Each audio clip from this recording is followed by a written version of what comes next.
Hello everybody and welcome to a very special episode of Real Life Wednesdays.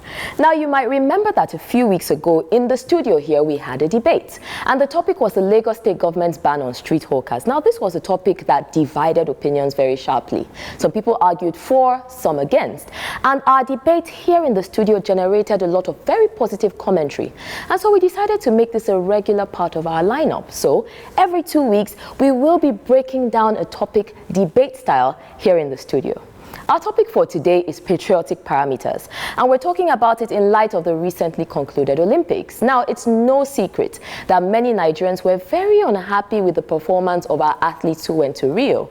A lot of it was lack of preparation, whatever factors, but our athletes did not give their best. In addition to that, we had to watch many Nigerian citizens competing for other countries and winning medals. And then when our athletes came back from Rio, there were very many disappointed reports, some of them saying that they would never compete for the country again.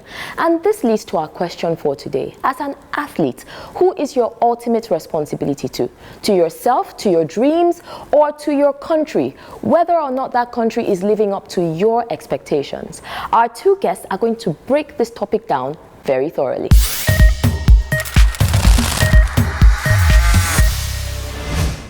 Now, our debates going forward are going to have a little bit of a twist.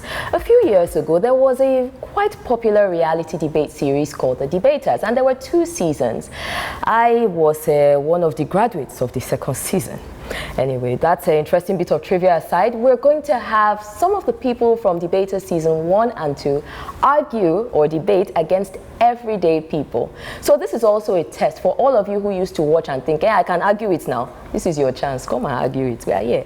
Right? Well, I won't be arguing or debating, but I have several of my former teammates, several of our seniors, so to speak, from Season 1, and each topic will have our experienced debaters break it down with our everyday people, and let's see who actually comes out tops. I'm going to let our guests for today introduce themselves, and I'm going to tell you something about one of the guests here.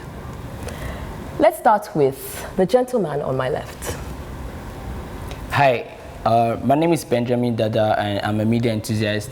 I recently graduated from Covenant University, Ota, and today I would be supporting the motion that says, as an athlete, your duty is first to yourself before your country. All right, and on my right? Hello, Ari. Hi, Olumide.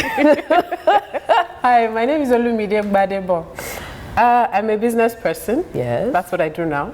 And today I will be a debater again. I will be debating, supporting the motion that your country comes before you as an athlete. That's what I'm going to be arguing for. Now, Olumide and I used to be roommates in the Debate Academy, and she was one of the hardest and best things about it for me because, I mean, we spent 3 months, I'm not joking, in one space. So we talked about our issues, we got to know each other, and then we would come to the debate floor and sometimes have to argue against each other. And this woman is very formidable. So I had to bring like my A game, then like borrow A game from some other people. She was incredible, and honestly, it is just so, guys, how happy I am. Like, it is so fantastic. Amazing, absolutely. You know, to see her again after so many years, it's wonderful. You know, I'm not biased. It's all right. Okay. I'm the everyday people, and then I get to show the world-renowned debater. Exactly, exactly. It's cool. So your rules, you get 2 minutes each to argue your positions. All right. We're going to give you the advantage, so you get to start first. Or would you like to start first, or you would like to rebut after she makes her initial argument? Yeah, let her make her initial argument. She should go first. Okay, Olumide, we have to, you know, give you a bit of a handicap, please. Fine. Good, okay. So you get 2 minutes each to give your initial positions, and then we'll take a break. Okay. When we get back, you get another 2 minutes to either cancel out the opposing person's argument or conclude on your own points. All right. Pretty easy. All right, so I'm going to step out now, and then, Olumide, I will give you your cue to start now. The Olympics are a world-renowned set of games with objectives to propagate fairness, equality, and unity amongst everybody, citizens of the world. One of their major objectives among self-development is mutual respect between countries, and setting a platform for countries to showcase themselves. One of the qualifying principles of the Olympics is that nobody goes there as an individual, everybody goes there representing their country. So basically, by default, the Olympics encourage, or should I say affirm, the need to celebrate your country above self. Now I realize that Nigeria as a country, particularly in recent times, isn't very encouraging in terms of wanting to celebrate the spirit of unity, nationality, whatever you might choose to call it.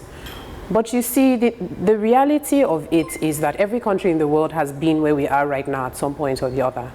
And at the risk of playing something that has been played over and over again, we are in the teething stages of becoming a developed nation.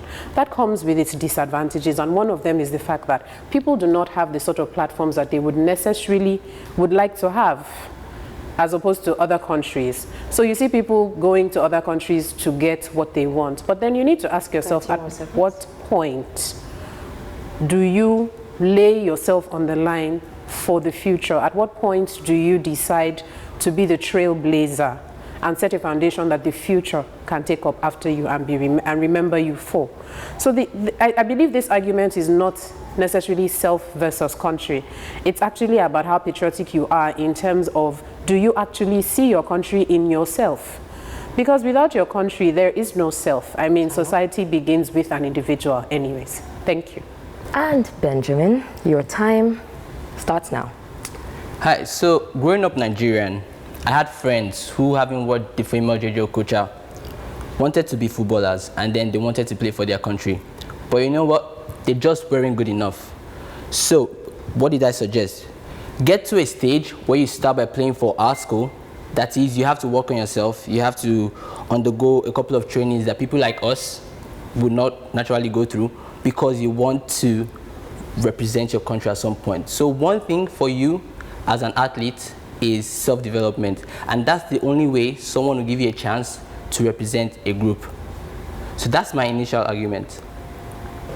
Wow. So Benjamin apparently didn't even need a minute to give us his initial argument. We're going to take a really quick break, and when we get back, our debaters will give us their second round of discussions. Don't go anywhere.